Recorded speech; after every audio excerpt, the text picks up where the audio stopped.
All right, well, cultural expert Professor Musa Xulu joins us now to help us further unpack the significance of lifting spirits from accident scenes. Professor, it's always great to have you with us. It's great to have you with us. Welcome. So you and I know just how vital a ritual it is in our culture to fetch the spirit of the dead or ukulanda umoya womufi from the scene where they took their final breath. Please engage our viewers as to why this practice is key. Well, thank you, Alicia, and your viewers. I would say it's more of religion.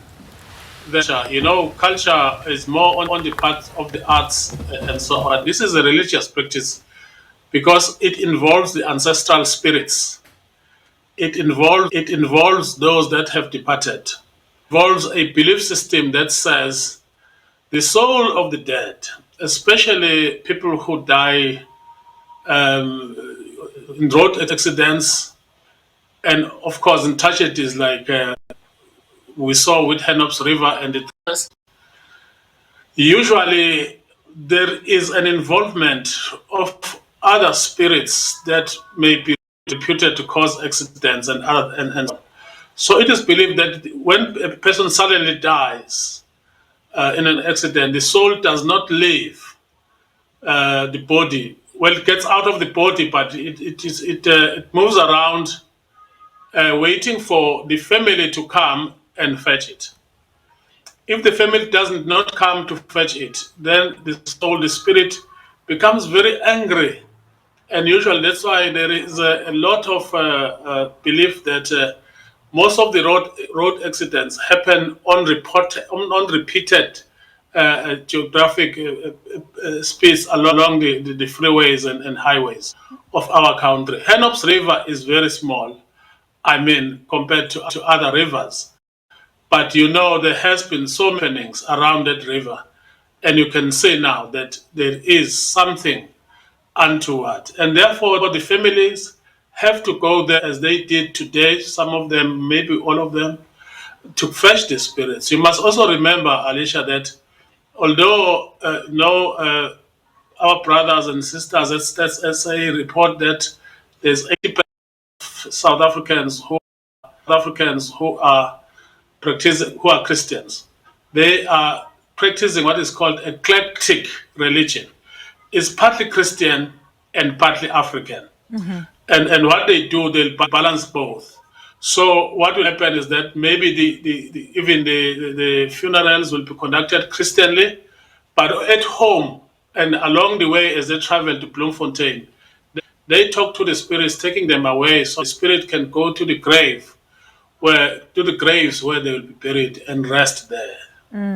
Professor, I suppose in regards to this, and I think you made mention of it a little earlier, in regards to this particular incident and the uncertainty around how exactly the three constables actually met their end, it becomes rather crucial then, at least for the loved ones, to embark and be part of this process in order to get some sort of closure and to grieve for their loved ones properly. But I also wanted to engage you on how this is actually supposed to be done away from the public glare. Supposed to be done in private, away from the glare of the public, but in such high profile cases this is quite impossible as families have to deal with cameras and media personnel. Now, have we as the media then far beyond our scope in this regard, you think, and how can we do better in according the dignity as well as respect to these grieving families? Well, I didn't hear most of the first part of this question. It went quiet, but it's also about dignity of the families, and it's also about grieving, and how can we best. Mm-hmm. Well, I would say that there is an organization called Cultural, Religious, and Linguistic Rights Commission in South Africa, the CRL. The CRL, yes. And I think CRL Commission, yes, they have said to me maybe I should chair one of their commissions, of their committees. It's called Section 22 Committee. But that's where we need to start looking now at how these African religious systems be accepted even in our government. well as by the CRL, so that we understand that even though people will publicly say they are Christians, they deeply practice their traditions because they believe that they have to balance things out. I think that the chairperson of the CRL Commission, Honorable Mrs. Tokalova, and her council will be able to should be able to come up and avail, working with the government institutions, and SAPS did very well in this case through their support system. But this needs to be spread all over the country, and communities, especially indigenous and traditional communities, could come out instead of pretending to be something that they are not fully. So it will help for people to start talking openly about the African relations systems and how in a democracy it is, so that the dignity of the dead and the living and the not yet born can be preserved. Absolutely, Prof. I was just talking about, the responsibility there on us as the media, because we do know that some of these rituals are actually supposed to be conducted away from the public eye.